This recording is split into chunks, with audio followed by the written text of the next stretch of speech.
Canva QR code generator. So hello there and welcome back to another video. To add Canva QR code to your Canva site, then just simply open up a template or design a template. For example, let me just choose a book template for now. Just to make this video shorter, I'm going to show you quickly. Just choose this one.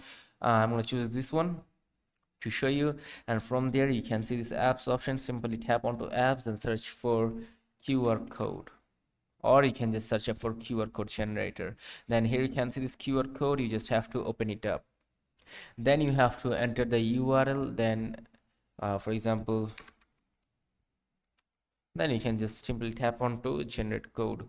So there we go, there is the code has been generated. You can also update the code if you wish to, and then you can just tap and save it up over from here. You can download it and you can share it up. Also you can just upload it to your website. From here you can see these options here. You can see this upload to website very easily. You can also create public view link if you wish to. You can just copy the link, you can paste the link over here, and that's it. Now you can just update code, and there we go, this is the code. So if this video is helpful, do not forget to like and subscribe to the channel. Till then, take care, goodbye, see you on to another video.